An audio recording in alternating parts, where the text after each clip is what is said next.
l'actualité réglementaire et surtout de l'actualité CAF.fr. Et ensuite, donc, je donnerai la parole à Emmanuelle qui va se présenter à vous. Bonjour à tous, donc Emmanuelle Flammarion, je suis conseillère sociale à la Caisse d'allocation familiale, travailleur social, et donc je fais partie du pôle accompagnement des familles.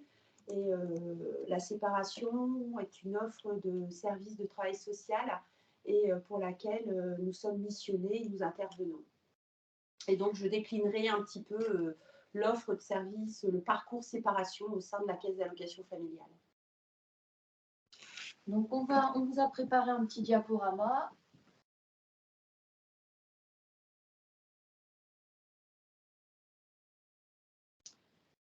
Pour vous présenter notre sommaire. Donc on abordera des actualités réglementaires.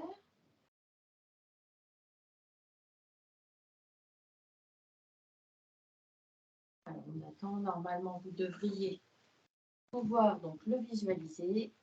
Les actualités réglementaires que je vous présenterai et Emmanuelle qui prendra en charge donc la deuxième partie sur l'accompagnement des familles lors de la séparation.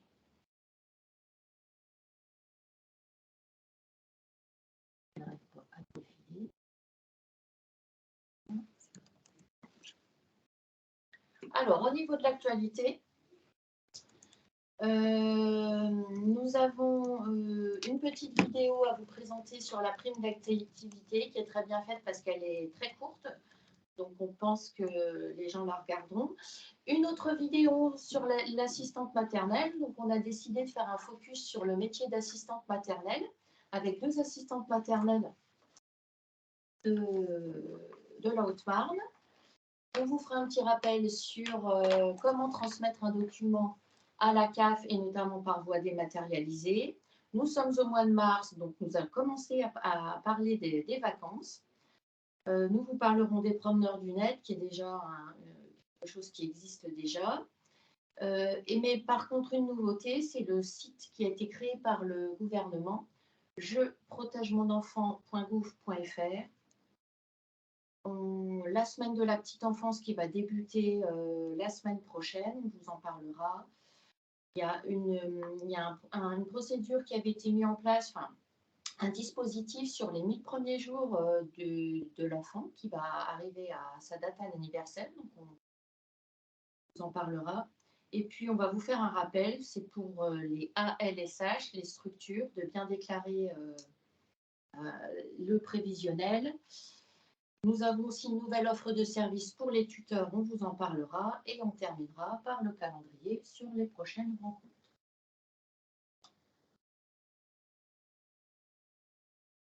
Alors, tout d'abord, nous avons sur le département 19 espaces services et points relais, disposés du nord de la Haute-Marne jusqu'au sud de la Haute-Marne, et on a eu donc l'ouverture d'un nouveau point relais qui se situe à Ondelot.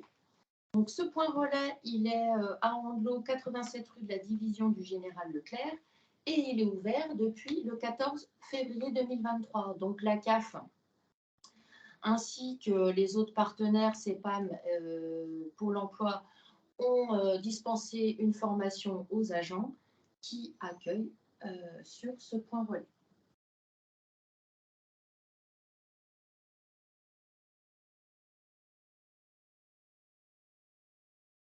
La prime d'activité, donc on se rend compte que toutes les personnes ne font pas forcément leur plein de droits, travaillent. Donc c'est les personnes, je vous rappelle, qui sont soit salariés, soit travailleurs indépendants, soit étudiants salariés ou apprentis, et qu'afin de compléter leurs revenus, il existe une aide, la prime d'activité. Et donc vous avez une petite vidéo qui est accessible sur le CAF.fr, qui est très courte et qui explique assez simplement. Donc, je ne sais pas si je vais pouvoir vous la passer. J'essaye.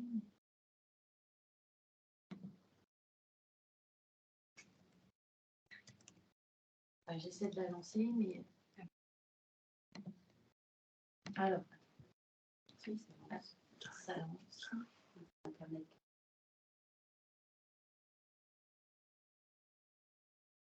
Mais j'ai pas l'impression que ce soit là. Ah oui, c'est juste.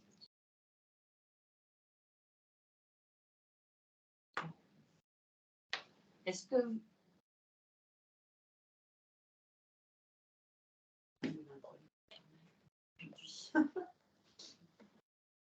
c'est pas grave, je vais.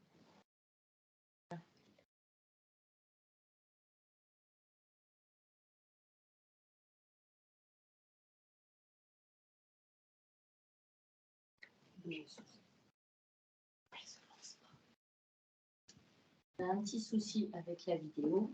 Donc, c'est juste, donc, si ça vous intéresse d'aller la regarder, elle est disponible sur lecaf.fr. Tapez prime d'activité ou tout comprendre sur la prime d'activité. Et même, vous pouvez avoir un accès direct sur YouTube. Tapez tout savoir sur la prime d'activité, vous devriez y accéder tout simplement.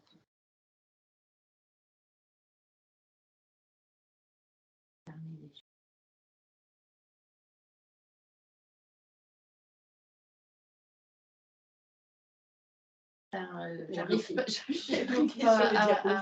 Je suis bloquée sur le diapo.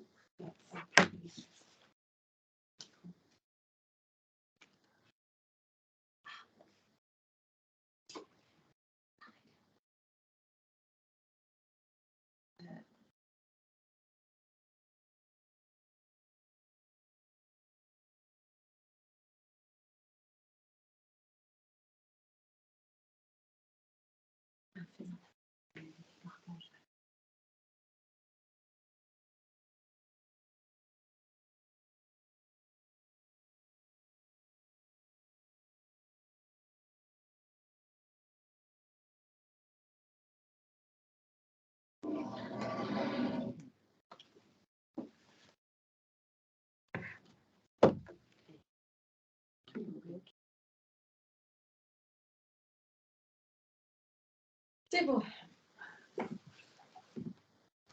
Alors, la deuxième vidéo sur l'assistante maternelle, donc on ne va pas essayer de vous la lancer parce qu'on risque d'être de nouveau bloqué. Sachez que ce mois-ci, donc c'est la semaine de la petite enfance, et dans ce cadre aussi, il a été décidé de mettre à l'honneur le métier d'assistante maternelle. Donc en collaboration avec le Pôle emploi, la CAF a décidé de créer une campagne de promotion pour ce métier. Donc, on a eu le concours de 2 assistantes maternelles et des animatrices du relais à petite enfance de Joinville et de Villers-le-Sec pour faire une petite vidéo de 2 minutes où les personnes expliquent leur métier. De même, le point de relais s'exprime et dit aussi ce qu'ils font et comment ils fonctionnent. Cette vidéo, elle est aussi accessible sur lecaf.fr. Donc, pour information, en Haute-Marne, on a près de 2400 assistantes maternelles sur le département qui accueillent à leur domicile donc, des enfants. Et notamment, nous avons des relais assistantes maternelles ou un accueil collectif avec les assistantes maternelles et des animations peuvent être proposées.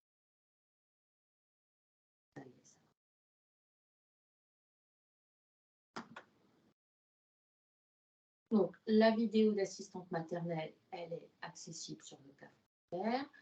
Je vous l'ai dit, elle dure environ 2 minutes.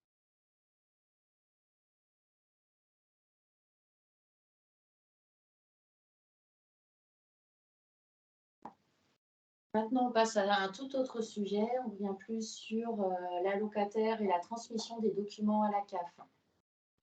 Donc, afin de sécuriser la transmission des documents à la CAF, on préconise que les allocataires et même les partenaires, puisque cette fonctionnalité, elle existe aussi dans l'espace partenaire, transmettent les documents par voie dématérialisée sur le CAF.fr. Donc, l'allocataire peut transmettre un document en se connectant à son compte. C'est simple, c'est rapide et c'est sécurisé. Il peut l'envoyer donc en se connectant sur son compte, bien dans la rubrique Mes démarches, où il y a un bouton à transmettre mes documents. Et il peut télécharger directement ses justificatifs, donc sous format JPG, PDF. Donc, ils peuvent nous transmettre toutes sortes de documents. Les documents qu'on leur aura réclamés par courrier ou par mail. Et ils peuvent aussi, même sans que la CAF leur ait demandé un document, nous transmettre, eux, de manière spontanée, un justificatif ou un document.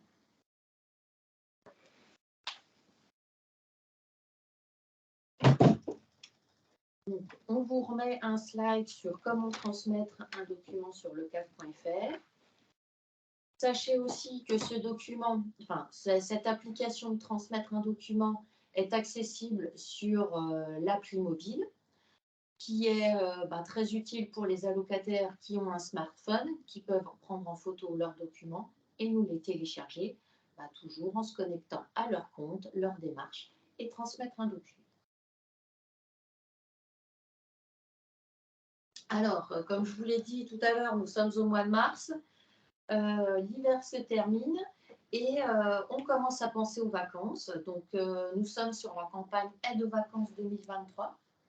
En France, il y a 70% des familles qui ont un revenu modeste et qui ne peuvent pas accéder à l'offre vacances. C'est pour ça que la CAF amène un soutien aux familles les plus défavorisées pour leur permettre de partir en vacances. Donc, on a des bons vacances, des courriers qui sont partis donc là en février à toutes les familles qui sont concernées. Donc, les familles qui sont concernées, c'est les familles à des revenus modestes qui vont avoir un quotient familial en dessous d'un certain plafond. Donc, toutes les familles concernées ont reçu une notification qui les informe sur l'aide aux vacances, qui s'appelle VACAF, et qui leur donne les sites qui gèrent ce processus de vacances. Donc, il faut aller sur le site vacaf.org pour connaître notamment toutes les structures, les campings, les gîtes et autres résidences qui sont habilitées. Donc, toutes les familles qui sont concernées par ce dispositif, normalement, ont reçu un courrier en février. Alors, un tout autre sujet, les promeneurs du net. Alors, les promeneurs du net, c'est un dispositif qui est déjà en place depuis quelques années et qui s'inscrit dans une démarche globale de présence éducative sur Internet, et c'est davantage à destination des jeunes. Ça va permettre de renforcer la présence des adultes professionnels, de la jeunesse, des éducateurs, des animateurs sur le net, et ça va permettre d'encadrer les jeunes qui vont sur le net. En effet, Internet et les réseaux sociaux, ils font partie du quotidien des jeunes. Ils sont rapidement devenus des médias incontournables, des facteurs de l'information et du divertissement. Cependant, ils offrent aussi certains risques. Donc, par le développement de ces promeneurs du net qui sont des adultes formés, des éducateurs, ils se mettent en lien avec les jeunes et peuvent encadrer leurs pratiques.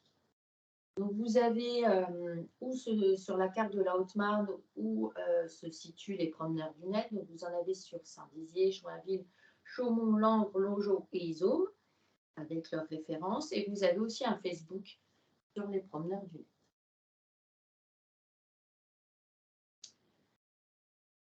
Dans la même lignée, c'est-à-dire pour préserver les jeunes des écrans et du numérique, il y a un nouveau site sur la parentalité numérique qui a été créé par le gouvernement, jeprotègemonenfant.gouv.fr. Le lancement officiel de ce site, il a eu lieu en février.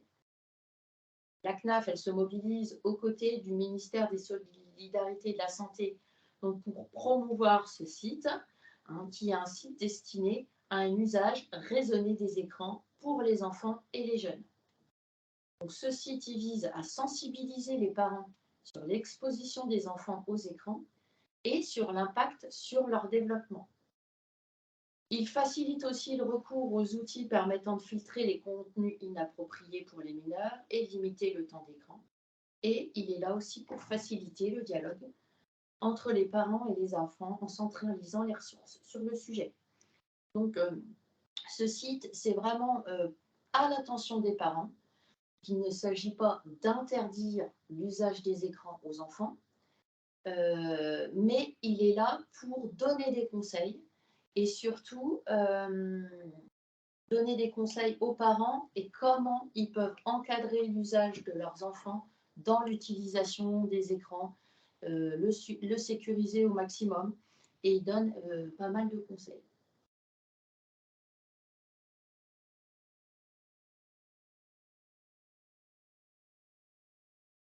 Alors, nous entrons dans la semaine nationale de la petite enfance la semaine prochaine.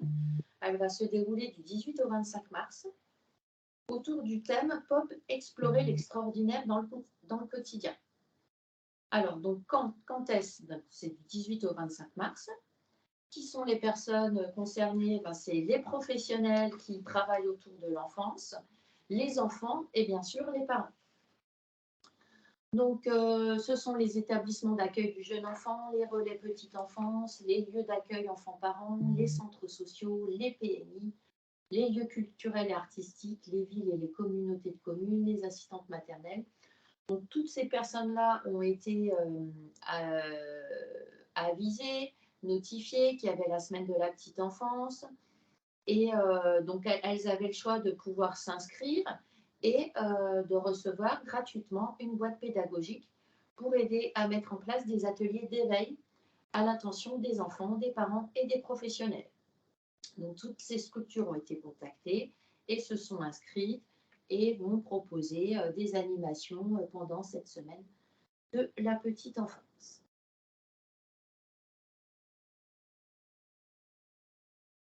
Alors, depuis un an, il y a un sac des 1000 premiers jours. Alors, c'est quoi le sac des 1000 premiers jours? C'est un sac qui est remis à tous les jeunes parents qui accueillent un nouvel enfant. Donc, ça concerne, on va dire, l'évolution de l'enfant sur les 3 premières années. Le centre hospitalier de Chaumont et de Saint-Dizier donc, participaient à cette opération des sacs des 1000 premiers jours. Donc là, vu qu'on arrive à un an d'expérimentation, ils ont décidé de faire un bilan. Ça concerne 260 maternités. Donc, dans ce projet des 1000 jours de l'enfant, vous aviez un sac qui était remis aux parents lors du séjour à la maternité, avec un cadeau de bienvenue qui était composé de 6 objets dans ce sac. Alors, on y trouvait des turbulèges, un bavoir, des petites choses comme ça. Et surtout, on y trouvait un carnet de bienvenue avec une mine d'informations pour les parents. Alors, des informations de toutes sortes sur la santé, sur la nutrition. Et tout ça pour accompagner le mieux les parents dans leur rôle. Donc là, l'heure est à l'évaluation et donc les parents vont être sollicités pour avoir leur avis sur ce sac.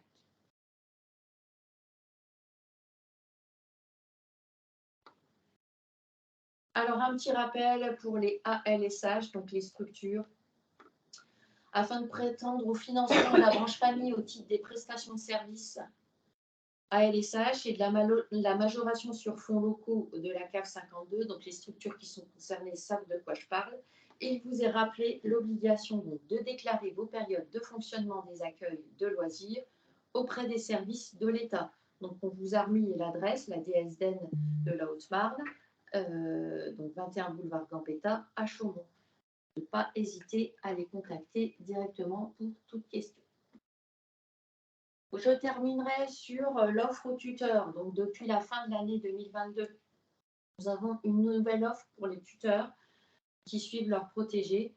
C'est un nouveau service qui permet aux tuteurs, aux curateurs et aux mandataires physiques de consulter le compte CAF de leurs protégés. Donc, à partir du moment où nous, on connaît une mesure de tutelle sur le dossier. Les tuteurs vont pouvoir également avoir accès à certaines démarches, ce qui n'était pas le cas avant. Avant, on continuait de leur envoyer des documents papier. Avec cette nouvelle offre tuteur, ils pourront dorénavant sur le CAF.fr pouvoir faire des démarches en lieu et place de leurs protégés. Donc, pour ce nouvel espace tuteur qui permet donc de garantir l'accès aux droits pour les tuteurs, mais aussi pour le protégé, et pour qu'il se favorise à ce nouvel outil, on a déjà fait des webinaires, on a des ateliers numériques qui ont été proposés en décembre et en janvier. Et ils ont aussi la possibilité, ces tuteurs, de prendre un rendez-vous à la CAF pour être accompagnés sur l'utilisation de ce nouvel outil.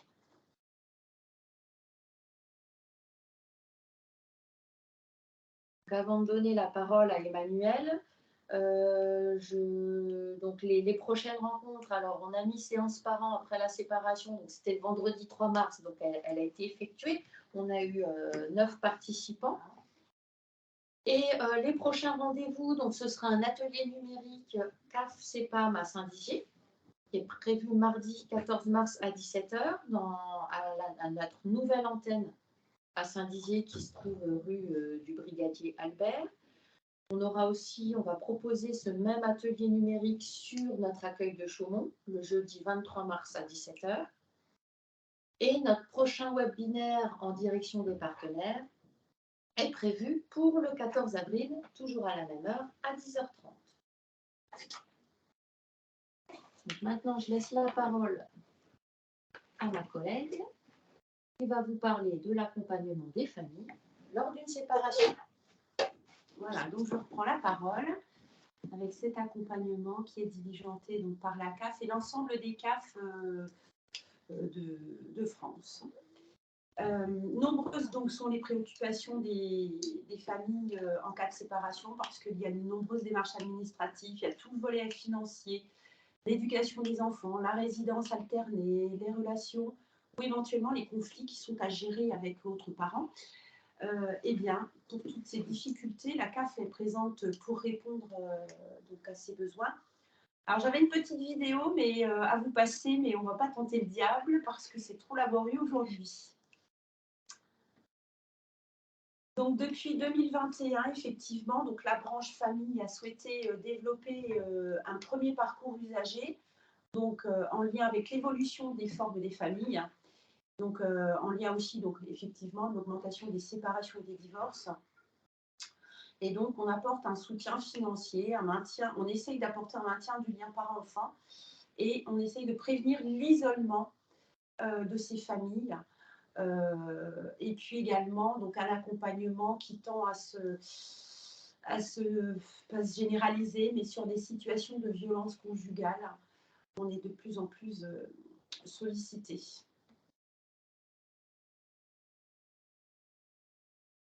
L'accompagnement des familles, donc en cas de séparation, donc je vais vous faire quelques rappels. 400 000 séparations en France chaque année, dont la moitié concerne des couples avec des enfants. Près d'une famille sur 4 en France est monoparentale. 3 millions d'enfants vivent avec un seul de leurs parents. Et puis un enfant sur 10 ne voit plus son papa dans le cadre d'une séparation. Plus d'un tiers des familles monoparentales vit sous le seuil de pauvreté et plus de 2,8 millions d'enfants vivent également en situation, ils sont impactés par la séparation et vivent en dessous vivent une situation de précarité. Alors, 900 000 parents bénéficient d'une pension alimentaire et entre 30 et 40% des pensions alimentaires sont totalement ou partiellement impayées. Et puis, 165 000 demandes d'intermédiation financière qui ont été traitées en 2 ans.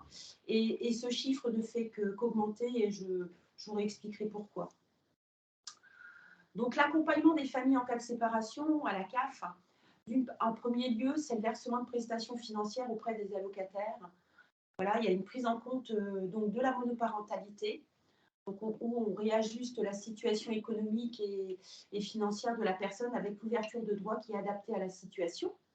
Donc, prime d'activité, RSA éventuellement, aide au logement, prestation d'accueil du jeune enfant, mais aussi une prestation dédiée qui est l'ASF, l'allocation de soutien familial, qui est fonction aussi des situations des familles qui se séparent. Et puis, ça peut être aussi le partage des allocations familiales en cas de garde alternée des enfants. Donc, un deuxième temps, c'est l'appui au versement et au recouvrement des pensions alimentaires. Donc, la CAF aide au recouvrement des pensions alimentaires par tous les moyens. Donc, ces pensions alimentaires, qu'elles soient payées partiellement ou qu'elles soient impayées, on peut soutenir la famille. Et puis, donc, le nouveau dispositif ce dispositif qui s'est généralisé au 1er janvier 2023, qui est l'intermédiation financière des pensions alimentaires et qui permet de soulager les parents dans les démarches à accomplir pour le paiement de la pension alimentaire. Et puis, donc, le troisième temps, c'est l'information et l'accompagnement des parents séparés. Donc, un accompagnement qui est dédié, donc un accompagnement social pour informer, accompagner les parents qui se séparent et qui expriment le besoin d'être soutenus dans la période traversée. Et puis, quelque chose de plus collectif, en tout cas, une séance d'information par an après la séparation, où les allocataires sont invités à participer. Voilà, donc je vous ferai un focus sur les séances par an. Donc, quelle démarche pour les familles qui se séparent? Première démarche, c'est de déclarer à la CAF, surtout s'il est allocataire. Donc, il fait cette démarche-là sur son compte, sur son compte CAF, dans la rubrique déclarer un changement et il modifie sa situation familiale. La déclaration de séparation à la CAF, elle concerne tout type de famille, que les personnes vivent en couple, qu'elles soient mariées, ou en union libre, et elles n'ont pas il faut qu'elles le fassent dès qu'elles sont séparées. C'est pas la peine qu'elles attendent un document de la CAF. C'est à elles de faire cette démarche de leur propre chef. Donc pour les usagers, pour les couples qui vivent encore dans le même logement, ils doivent bien effectivement effectuer une déclaration de séparation, mais ils doivent aussi transmettre un justificatif qui nous atteste qu'ils font des démarches pour rechercher un nouveau logement ou des démarches engagées auprès d'un avocat ou pour une situation de divorce ou qu'ils ont engagé une médiation ou éventuellement qu'ils ont fait des démarches pour faire fixer une pension alimentaire pour les enfants. Pardon. Une fois la déclaration effectuée, le mot de passe sur le CAF.fr est automatiquement modifié. Donc, l'ex-conjoint n'a plus du tout accès au compte CAF et il doit, lui, s'il a besoin de nouveaux droits, il peut effectivement donc, se recréer un nouvel espace sur le CAF.fr. Donc, quelles sont les prestations envisageables en cas de séparation? On tient en compte, en tout cas la CAF prend en compte la nouvelle situation d'isolement et du coup ça permet à la personne qui se retrouve seule avec les enfants à charge de bénéficier d'aides financières adaptées à la période traversée. Donc l'usager peut, et on l'invite ardemment à faire une simulation et une demande de prime d'activité si elle travaille ou en fonction de sa situation, si elle est en formation professionnelle. Mais en fonction de la situation, la personne peut aussi faire une simulation ou une demande de RSA. Pour les personnes qui élèvent seules leur enfant, eh bien, elles peuvent potentiellement bénéficier de l'allocation de soutien familial. Donc, à noter donc, que cette allocation de soutien familial a été revalorisée donc, en novembre dernier et que désormais elle s'élève à 184 € par enfant, par mois et sans condition de ressources. L'ASF peut effectivement être versée aux parents, donc isolés, si la pension alimentaire des enfants est en cours de fixation, que le couple vient de se séparer et donc l'ASF peut être versée en attendant la fixation de pension. L'ASF peut aussi être versée si la pension qui est fixée, elle est inférieure aux 184 € fixés par la législation, donc les 184 € d'ASF. Éventuellement, si la pension est fixée mais qu'elle n'est pas payée par l'autre parent, ou qu'elle est versée partiellement par l'autre parent, ou même irrégulièrement. Donc là, c'est plus... voilà, donc cette ASF qui peut prendre différentes formes. Les impacts sur la pension alimentaire dans le cadre de la séparation.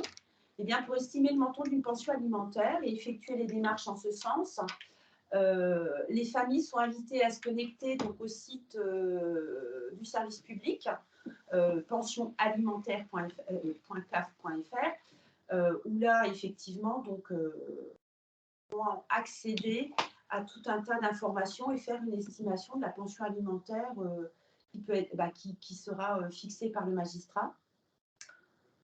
À noter également que depuis le 1er janvier 2023, donc la CAF est devenue systématiquement l'intermédiaire entre les parents séparés dans la gestion des pensions alimentaires qui ont été fixées par le magistrat. C'est-à-dire que depuis le 1er janvier 2023, tout jugement prononcé par le juge aux affaires familiales, eh bien, tous ces jugements, donc désormais, sauf si les parents n'ont pas demandé l'intermédiation explicitement, eh bien, l'intermédiation financière se met en place. Donc, plus besoin d'en faire la demande, puisque cette intermédiation financière, puisque les professionnels de justice, depuis le 1er janvier, doivent transmettre directement les données relatives à la pension à l'agence de recouvrement de l'intermédiation et d'intermédiation des pensions alimentaires pour une mise en place rapide du service. Alors, comment fonctionne cette intermédiation financière?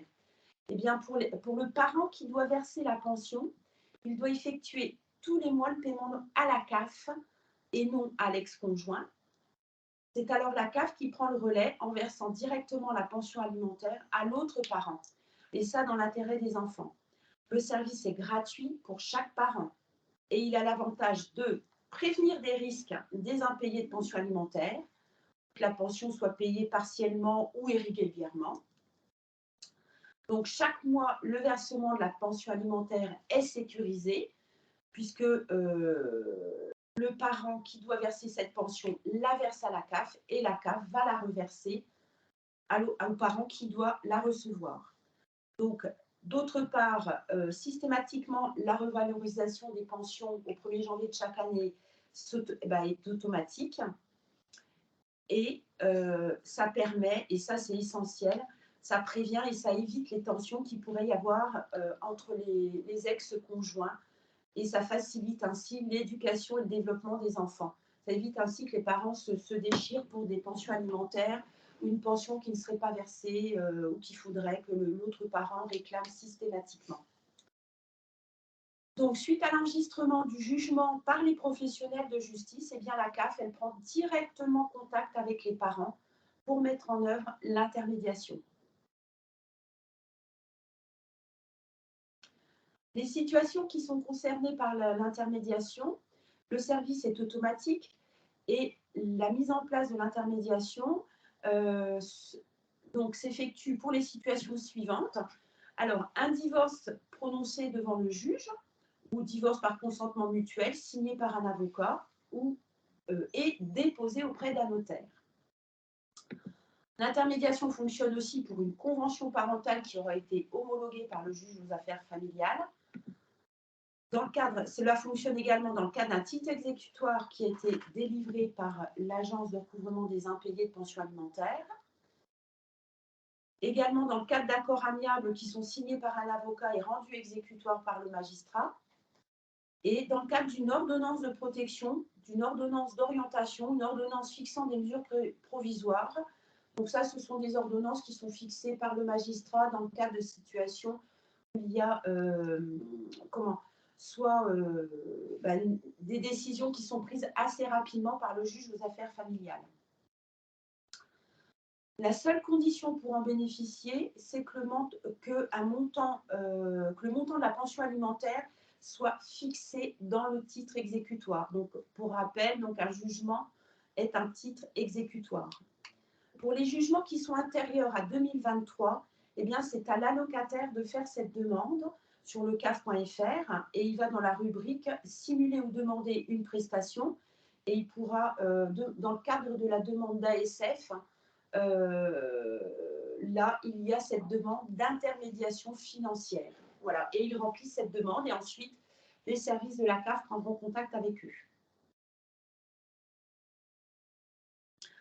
Alors, un accompagnement par les travailleurs sociaux, donc un accompagnement qui est personnalisé dans le cadre de cette offre de service de travail social. Donc, les allocataires concernés par une séparation peuvent en bénéficier. Concernés par une séparation peuvent bénéficier de cet accompagnement dans le cadre de rendez-vous personnalisés. Un premier rendez-vous peut avoir lieu avec une information conseil, mais si la personne est désireuse ou si la situation le nécessite, eh bien, l'accompagnement sur plusieurs semaines est envisagé avec la famille.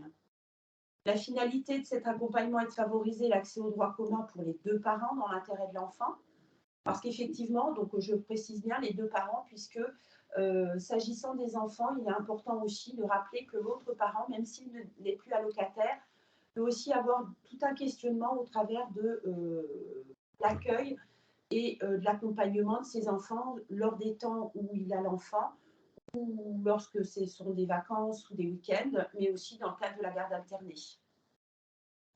Et donc, on soutient les parents dans leur nouvelle organisation et leur nouveau projet de vie. Donc, les objectifs sont déclinés avec les familles lors des rendez-vous. Alors, c'est une liste, hein, après, c'est fonction de chaque situation, fonction aussi de l'allocataire et de ses besoins.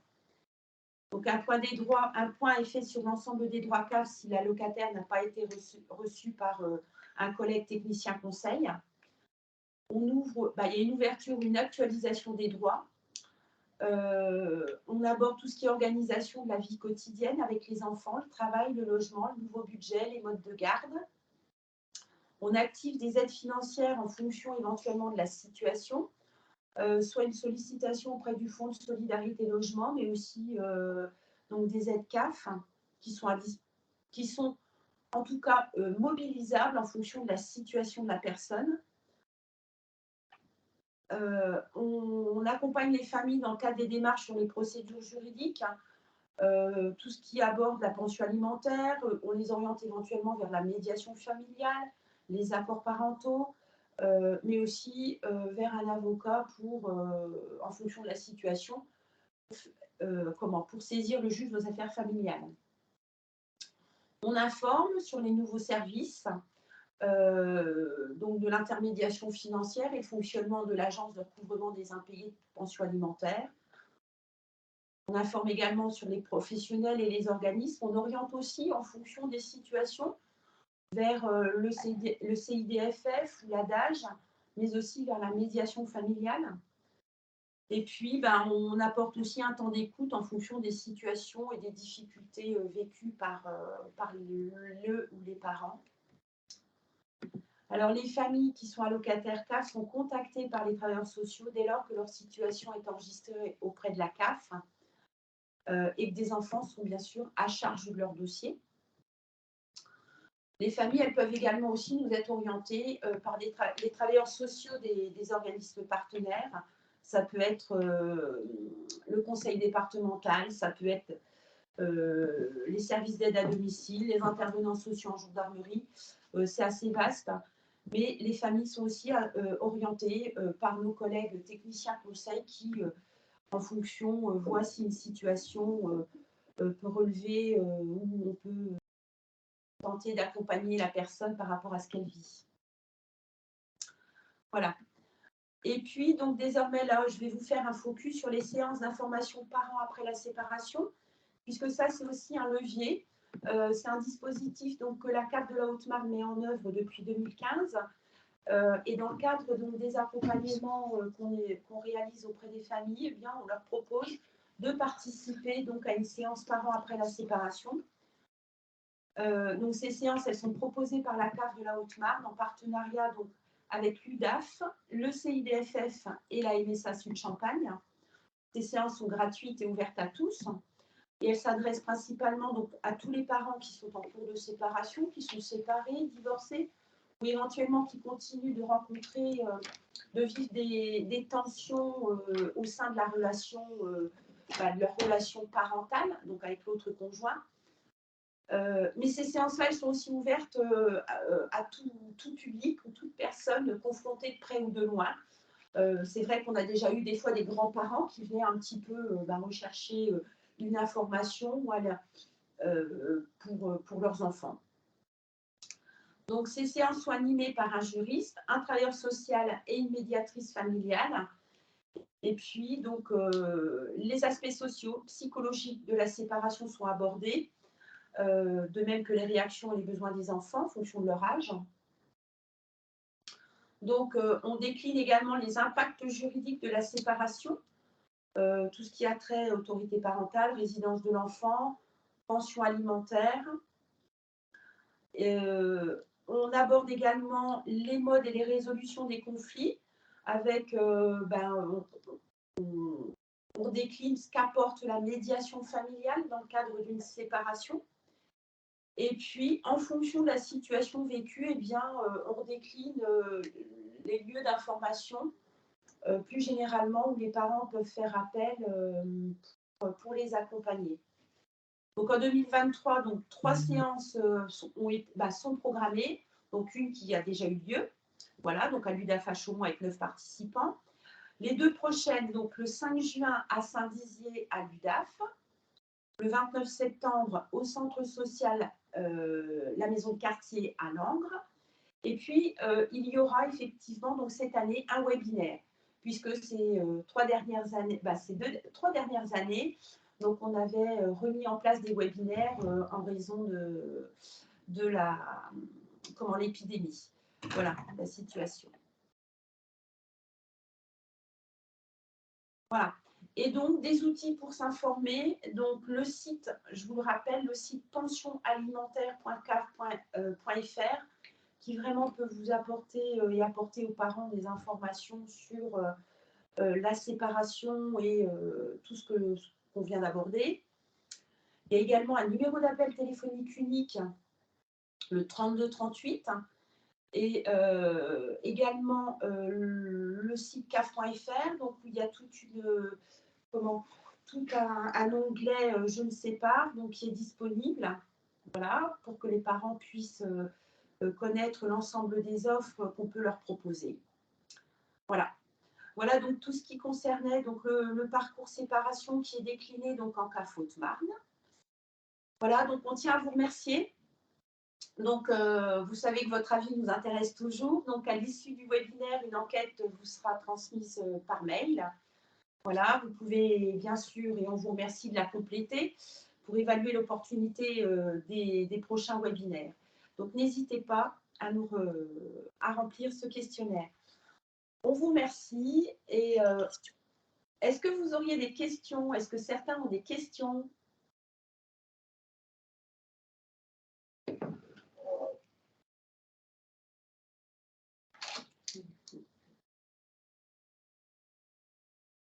Pas de questions? Alors, vous pourrez retrouver également donc, sur le caf.fr, dans la rubrique partenaires, l'enregistrement de ce webinaire du 9 mars. En tout cas, on vous remercie de votre participation et on vous souhaite une bonne journée. Au revoir.